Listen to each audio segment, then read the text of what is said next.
What I got here today is a Stihl MS-261. It's an early model because it's still got a carburetor. It's not M-tronic.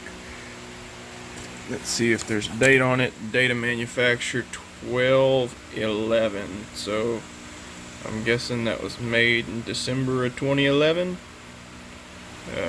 First thing I want to do with this saw, since it's here for performance work, is just do a general check over on it. You don't want to go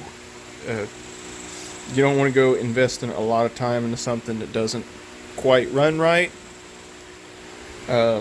because if you push it harder, then it's just going to make the issue more apparent and even worse.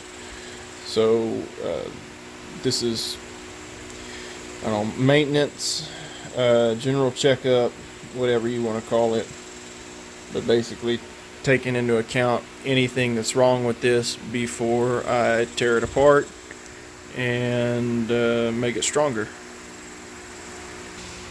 It's fairly dirty inside, so I don't believe I'm gonna tear it down all the way. To time it, I'll probably just pop the exhaust off and look down in the cylinder, just verify that everything is good in there. But it's gonna need all your standard stuff. Could probably use an air filter. This one is, the lip on the inside of this air filter is at a point in its life where it is letting fines into the saw. That's not really the best thing to see. It does not inspire confidence when you're going into this situation. Next thing that stands out is it looks like the decomp valve is leaking a little bit. So these you just replace. There really isn't any sort of fixing to them. I'm sure it'll need a fresh spark plug. If it needs an air filter, I guarantee you it needs a fuel filter. I'm gonna need a new sprocket or rim. I don't remember which you call this, but it does not look like the actual clutch drum itself has wear to it, so that's a good thing. And then the starter felt a little, maybe it's okay, but the unit does have decent compression. I can pull on it and it's pulling back against me. So let's take the exhaust off and take a look in there. So I don't know what fuel mix this is, but there is a lot of sediment that I dumped out of this tank.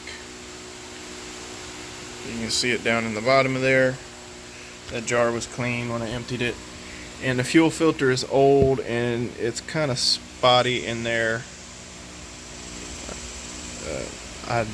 In that secondary area, and I think Stihl uses, I think some of their lines are green now.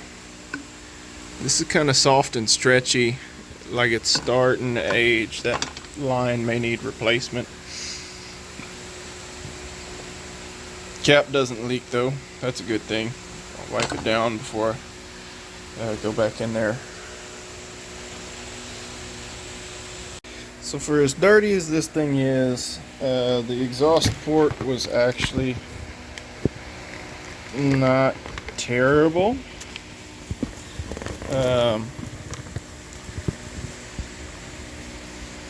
Look in there, you see the piston is, try and get this thing to focus, stay in place. Piston is not all covered in carbon deposits.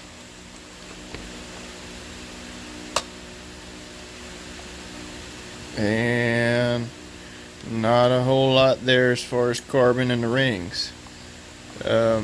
Port's kind of dirty, but that's pretty much to be expected on something like this. And really looking in here, there's no scoring on the piston. I didn't shine a light down into the cylinder, but I don't really suspect there's any scoring on the cylinder. At this point, if there's wear on it, it's probably on the intake side of the piston, just from that air filter letting fines in. But we'll find that when we do a teardown. Like I said, this thing needs to be taken to the shop, cleared off. This is just an initial inspection to get a parts list together as far as things that will probably be needed in this build. Here's a spark plug. Yeah, it could use a new one just because it's a little dirty. The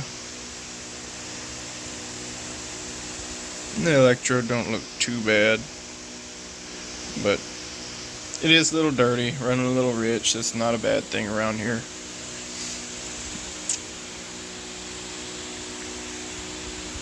But she needs a bath. Now the last thing you want to do on something that's got some age to it before you start hot rodding it is run a vacuum test. You don't want to be tearing into something that needs crank seals without knowing it and then doing a bunch of work and finding it's got an air leak. I run into a slight issue here where there's been a modification made. The screw's got no head on it, so I have to figure out how to get that out. Possibly replace some of these parts. This is something that I'd consider a modification rather than a repair. Does it work? Yes. But in doing so, you altered serviceability of the unit. So it's not a repair because it's not essentially factory condition. It's a modification. But I'm gonna take this to work tomorrow, clean it up as best I can, and then maybe we'll get a vacuum test run this weekend. Probably parts ordered next week sometime, but should be able to get it cleaned up real nice this weekend.